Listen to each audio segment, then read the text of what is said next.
Enjoy with your headphones for a better listening experience. Please watch till the end of the video to have the most scariest part of the story.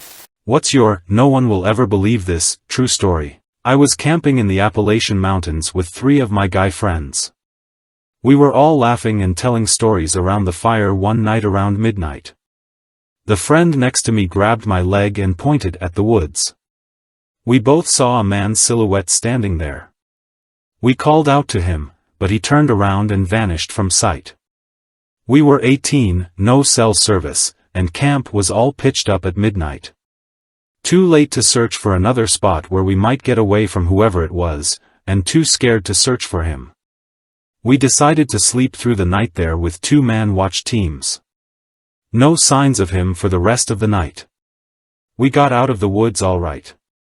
2 days later, 2 hikers were stabbed and killed by a mentally disturbed man who'd encountered them on a trail near where we were camping. Every now and then I wonder how close we came to having our cards punched that night by what could have been a knife-wielding murderer. That's so creepy. My parents died on the same day under terrible circumstances. Like a year later, I've been feeling kind of shitty and not sleeping. I wake up at like 3 a.m. one night, and there's a tall dark figure standing next to my bed looking down at me. Didn't wake up my BF, just froze. The next day, I was trying to blow dry my hair and could barely hold my arms up, so I drove to the ER. They discovered I had been bleeding internally from taking Excedrin. Normal blood level is 12 and mine was 3. I don't know how long I'd have lasted without transfusions. I think it was my mom warning me. Maybe not. Maybe my body did that on its own, but I'd like to think it was her. The older I get, the more I believe in this stuff. Waiting for a city bus one day, near an intersection. Perfectly normal day. Normal-looking car drives past. As it approaches the traffic light, I notice there's a murder of around 30 crows flying behind the car, like, 1 car length up in the air and 1 length behind. Car turns left at the traffic light. The crows turn left and follow it. Weirdest thing, and I couldn't get my phone out in time to take a video. It's like if the crows were balloons on a 15-foot string, that's how tightly they were following that car. And it drives me crazy because I will never know what happened. Did the driver kill a crow? Was the driver a witch? What happened when the driver got out of the car, wherever they were going? When I was 12, I was walking to school, and behind me there was a priest who seemed to be walking with a kid a few years younger than me. He dropped the kid off at my school, and started hacking at a toonie, Canadian $2 coin, that was stuck in the ice. I wasn't allowed to go inside yet since I was a few minutes early, so I just looked at the toonie and wondered if he'd get it out. Then he looked up at me, made a joke about how I was never going to get it, and then he walked up to me, punched me in the gut, and then left. I was wearing a winter coat, so it didn't hurt that much, but it was still pretty creepy. Nobody at school believed me. Then I saw him walking by my house like every day or so, and I live across the street from a school, so I was worried about the other kids and told my brother, who went to that school. He came over, and then I pointed the priest out to him. He was sitting on my lawn, and he said that he was one of the priests that worked at his school. I never once saw him actually enter the building. He mostly just walked around it for hours eating chips. Went to a park when I was like 6 with my sister and my mom, and there was really nice man who helped me up when I didn't quite stick the landing at the end of the slide. My mom noticed him and figured he was just being polite. Well, my sister runs off to my mom for a minute, so I'm alone. I look up and see the man looking at me and walk around the play area behind the slides and by the pond away from view of the parents. I was curious, so I followed. He was crouched by the pond out of sight, and I remember tidbits, but I do remember he told me I was pretty and very mature for my age. He then was in the middle of asking me if I was only here with my sister when my mom emerges absolutely terrified and in a state of panic. Never seen her like that to this day, and I think that's partly why it was seared into my memory. The man ran when she started yelling, "What do you think you're doing?" I started sobbing because my mom was yelling. She never yells, but it took me a few years to fully understand what happened and what could have happened. I did have the stranger danger talk, but I just thought the man was so nice. That's all I really remember from that day. I'm 99% sure my mom reported what happened to the police, but no idea what happened after.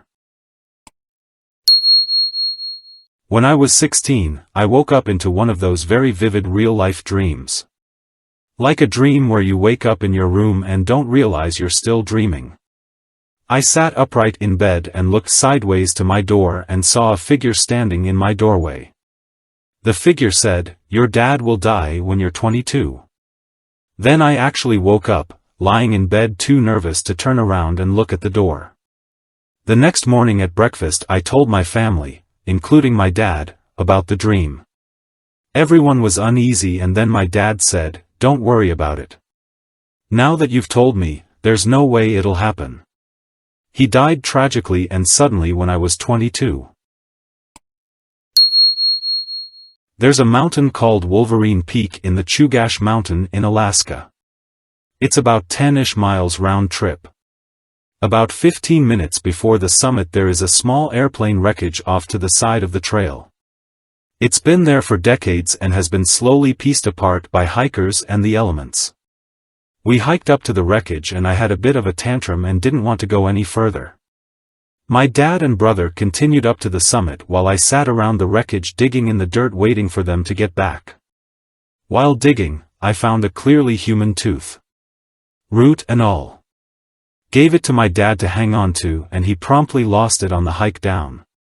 This was around 2004, and the airplane crashed in 1956. Some friends and I were hanging out after hours, drinking beers out of someone's trunk in a suburb of Seattle. We're winding down and figuring out how to get home, when a group of people wander up the street. The person in front breaks off and comes over to us, and it's Zach Galifianakis. He grabs a beer without asking anyone and starts talking shit about us. Not even telling jokes, just like, "Are you assholes doing out this late?" This was right after the hangover and we were all a little starstruck. But the moment someone asked for a picture, he pounds the rest of his beer, waves his entourage in and leaves. Felt pretty surreal. I was 6 or 7 years old, and for weeks I'd been feeling uneasy when playing outside, walking to school or friends' houses. Going to bed I felt wrong. It was winter, and there was snow on the ground. I couldn't sleep. This wasn't new. I've always been a light and infrequent sleeper. But usually I'd just have fake conversations with myself until I either fell asleep or my alarm went off. That night, for some reason, I was compelled to get up and turn on my bedroom light so I could read. After I turned the light on, I grabbed a book and went to my window bench to do settle in, and staring at me was two men's faces. To this day I could describe them to a police sketch artist. I ran to get my parents and when they came in, obviously the men were gone. My parents didn't believe me, so I went back to bed, and didn't sleep at all. The next day when I went outside to walk to school, you could see 2 sets of footprints going to and from my window, and tire tracks in our yard. My parents told me it was some kids playing a prank, but for a long time after that I didn't sleep till the sun started to rise. I'd spend my nights staring out my window. One night my neighbor let his daughter drive a lawnmower in the pitch black on summer night. She was 14 and had her little sister in the passenger seat. The girl lost control of the lawnmower, drove it off the street, and had the lawnmower end up on the top of my mom's car in our driveway, which was private property and considered trespassing. The police didn't believe it until they saw it. The front bumper and hood had to be fully replaced because of the damage the lawnmower did. When filing the claim with Geico, my mom had to call the company as the situation was too strange and their website did not have a claims category for the type of damage that was done to the car.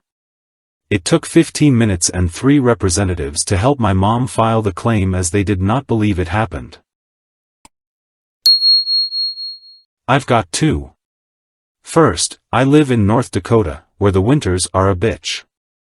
One particularly cold night while I was out shoveling the driveway, the back windshield of my mom's car exploded all on its own. Nothing hit it at all, there wasn't anything touching it, it just happened. Understandably, it took Mom and Dad a while to believe me. For years I assumed it must have been struck by a micrometeor, yes that's a thing, but then someone on the internet suggested it might have been contraction from the extreme cold combined with microfractures. Second, just a few days ago I picked up a note from my laptop between 2 fingers, and then tossed it aside since I didn't need it anymore. Within seconds my ceiling fan blew the note back into those same 2 fingers. First semester of college, one of the RAs had a pet blue crawfish that she joked was a lobster named Larry. We aren't allowed to have non-marine pets, so Larry quickly became the dorm mascot.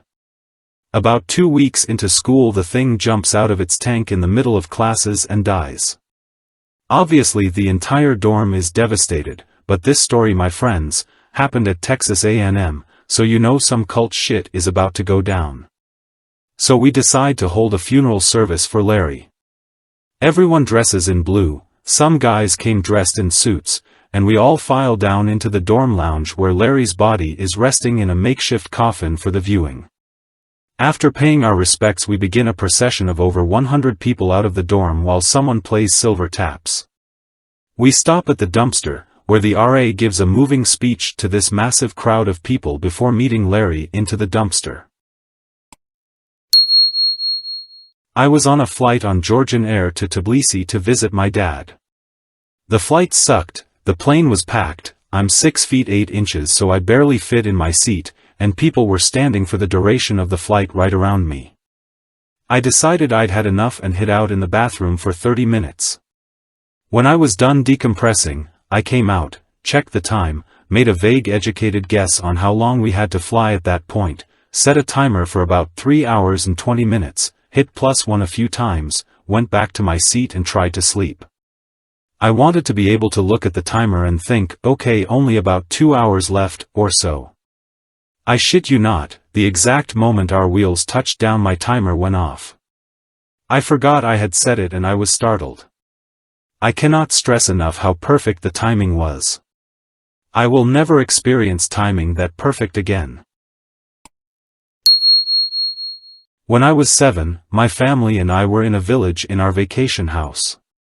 It was in the middle of a pretty dense forest, so there were many animals, which I loved a lot. I was sitting on a porch eating strawberries and I see a squirrel sitting on a railing, clearly being careful as it was at what I would imagine a comfortable distance. I took a strawberry and placed it on the railing in front of me, still far away from it, and went inside. When I went back out the strawberry was gone, so I assumed it took it. Next year we were back at the house and I was once again out on the porch eating sunflower seeds, and the same exact squirrel just casually jumps onto the railing and sits right in front of me, looking at me expectantly. I put a generous amount of sunflower seeds on the table in front of me and lean back, and after some time, it jumps onto the table and starts eating. I did startle it after a bit, but that was probably one of my best childhood memories. Loretta Lynn cooked me breakfast. I've lived in Minnesota the majority of my life. I've seen some absolutely brutal snowstorms, but this one was the worst. The outside temperature was pegged out at -20 F or about -30 C, with 45 to 70 winds. We had been without power for most of the day. We heat with a wood stove, we had it burning about as hot as we could.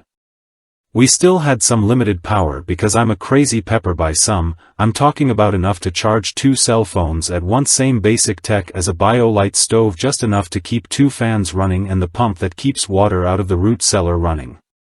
Shortly after dinner time, we got a call from the sheriff's department saying a bus with like half a dozen people who have more dollars than seen had left the casino for the nearest airport during the day but were now stuck somewhere. The sheriff's department figured they were close to me. He wouldn't tell me who was in the bus though. I got my tractor fired up in the barn, got dressed for an Arctic expedition. Loaded my tractor cab down blankets, food and water. And tried to kiss a very angry black woman goodbye as I tried to convince my wife I was going to be fine. It was slow going, I had to blow snow on the road to go down the road. About an hour, maybe 2 after I left, I got to the bus. Loretta Lynn's bus. I ended up making 2 trips to get everyone back to my home safely: Loretta, her daughters, their husbands, her driver, and her grand dogs. Stayed the next 3 nights with my wife and I. My wife incidentally had never heard of her. They were great house guests. The next morning, I kind of overslept, because the fire didn't burn down. Then I started smelling coffee and bacon cooking. That when I went out into the main room to see a country music hall of fame, standing in my wife's PJs at the wood stove cooking breakfast. She went out to feed the chickens and collect the eggs, then decided to make herself useful by making breakfast. Omelets, with raw fried potatoes, and bear sausage. I had a girl in middle school teleport across the school. I'll call her Layla, but my best friend and I were walking to first period, and we passed by Layla at her locker. She was eating a bag of Cheetos, and she complimented my friend's hair. As we were walking down the hallway that went to our first period class, we saw her walking towards us with a couple of her friends, and she was still eating the bag of Cheetos. We had only walked for about 30 seconds past her locker and both of us saw her. That hallway was the only way to get to that class without running halfway across the school and back again. Still don't understand how she did it. I was stuck in Mexico because of COVID. I know it sounds like a dream, but what led up to it wasn't at all. I had to go see a DR downtown, then call Uber for a ride to the mall for groceries. The Uber guy starts driving, then pulls out a second cell phone and does some texting. He then turns to me and says he's not allowed to drop me off at the store's doors. He has to drop me off in a parking lot a block away, that's the rules, and his supervisor will be watching to make sure he doesn't go to the door. That's obviously bullshit, and I figured something bad was about to happen to me, so I told him I know another driver and was going to ask him. I lied, I don't know anyone. So I texted all the Uber info I had on the driver and his picture, then posted it on Facebook. By then we were getting close to the mall, so I said to him, "My driver friend said what you told me is bullshit and you have to drive me to the door." He just looked at me with a smirk and kept driving, so I told him. He also had me send all your info to him, including your picture, as well as post it on social media. That's when his face fell, and he took me right to the doors. I turned him into Uber, they didn't do anything, and my hotel. And when I got back to Canada, I wrote to the Canadian Council about it. They wrote me back and let me know because of my experience they have amended the warnings for visiting Mexico to include a warning about potential kidnappings like I went through. The reason I went to Mexico in the first place was for my friend's birthday. She lives there and begged me to come stay with her for it. Well, it's Mexico. Free accommodations, sure, I'll go. So my husband calls me when I'm on my way to tell me he has COVID. Great, just what I need at this point. I had a layover in LA and started feeling ill. By the time I get to Mexico, I'm really wondering if I have it too. When we pull up to her condo, she's outside waiting. Her driver let her know we were almost back. So she came to hug me. I told her to stay away from me, that there was a chance I had COVID since my husband does. This part is important. She says she doesn't care. COVID is just a flu, and if I have it just means I get to stay with her longer, and she'd love that. Then she came in for a hug. That night I took a COVID test, and sure enough I had it, but I was assured after 5 days I'd no longer spread it to others and could go on with my vacation. I spent the next few days with a high temp and throwing up, but that didn't stop her from coming and sitting with me, etc. We were there for 13 days when it was time to get the COVID test done, so we could head home again. Well, wouldn't you know it, mine came back positive still, while my travel partner's was negative. I wasn't allowed to go home. I was a bit upset, but that's okay, I still had a place to stay, or so I thought. My friend comes into my room wearing a mask and tells me I have to get out that day. I was there the whole time and she knew and called it the flu, tells me she'd love to have me stay longer. Now all of a sudden she wants me out that day. So my travel partner and I are both pissed at her and start trying to find me somewhere to stay, and since you have to disclose that you have COVID everywhere, was saying no to me. She didn't care if I ended up on the streets, she wanted me out now. My husband ended up having to call the emergency line for Canadian Consul about my situation, and they said I have to get an Airbnb, and also let us know the test could stay positive for up to 90 days after having COVID. I was able to find an Airbnb, which turned out to be a hotel. Packed up my stuff and was ready to leave the same time my travel partner was leaving for her plane back home. As my stuff is being loaded into my Uber to leave, my friend had the nerve to and hug me and tell me to call her. Hug me? Yep, she's real worried, isn't she? A couple days later, I took another COVID test and it was negative. My friend, well, she wrote me to tell me she has COVID. I haven't spoken to her since. That's what took me into my near kidnapping. But that's just that trip. I've had a screwed up life. I work security, was a volunteer firefighter and a XXX, and then did the normal things like working in bars, etc. Back when I was single and on apps, I matched with this guy and he's super cute. He had a shirtless mirror sheltie, which was usually a hard pass for me, but he seemed sweet/nerdy, so I talked to him. He tells me how he's really worked on his body because he was heavy growing up and really awkward with women. I'm thinking, he doesn't realize he's hot. Anyway, I'm homesick that week and bored, so we message a lot and even FaceTime, and he's quirky but interesting and kind of funny. He seems to be pretty smart. He's working for a biotech firm and applying to PhD programs. He tells me about how he has a daughter back home in IL, that she was the result of a one-night stand with a friend, that the friend didn't tell him he had a daughter until she daughter was 5, and that he barely gets to see her because she's being raised by the mom's friend. We wanted to meet soon. I dislike talking too much before meeting, but like I said, I was sick, and I agreed to a late movie because it was midweek and neither of us had a ton of time, and we'd talked so much already. I kind of just wanted to be physically in the same room to see if there was any chemistry. We met at the theater, had a couple of drinks at the movie, and it was fine, and I was attracted. Second date is okay, but I'm feeling a little off. Something just feels funny, and I'm thinking this isn't going to be more than a friend's thing. We end up going to his place to watch Blade Runner, and I'm uncomfortable within the first couple of minutes. His apartment has weird vibes, like super disorganized, and he's hung an old beach towel on the wall as a decoration. WTF? We sit down and start the movie, and I'm getting more and more uneasy. He leans over to kiss me and I kiss back for a second, but then tell him I'm not ready for that, and can we please slow it down? He says that's fine and stops the movie. I look at him like, He then proceeds to tell me he's in love with me, he's dumped his longtime fiancée who lives in IL to be with me, and that he would like us to move in together ASAP and try to have a baby. I think he's joking at first, but quickly realize he isn't. He asks me if I will say I'm his girlfriend out loud, which I do, because I think about true crime I watch and don't want him to murder me. I feel like I show him I'm scared, he's going to freak out. He then asks me if I'm ovulating right now because it turns him on. I fake yawn and tell him I'm exhausted and it's a work night and I really want to see him tomorrow, so I'm just going to go home and get rest. He looks totally crestfallen but says, okay. But before you go, will you do me a favor? At that point I think I'm about to be murdered. I say, what is it? He asks, will you stand in front of a mirror with me so that I can see how beautiful we look together?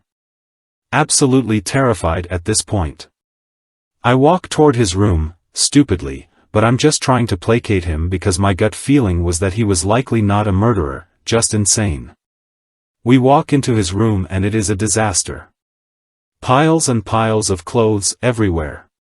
We stand in front of the mirror, briefly, and then I say I really have to go, grab my bag and refuse his offer to walk me to my car. I then straight up run to my car.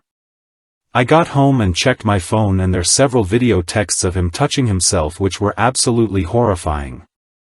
I shudder thinking of them. I now realize that the reason he isn't in his daughter's life is probably because the mother realized he was disturbed and she had a very good reason to keep him in the dark. I get nauseated just thinking about him. I quit dating for a while and never put myself in another situation like that again. Thanks for watching. Please comment, like, share and subscribe. The Internet Surfer on YouTube for more horror and scary stories.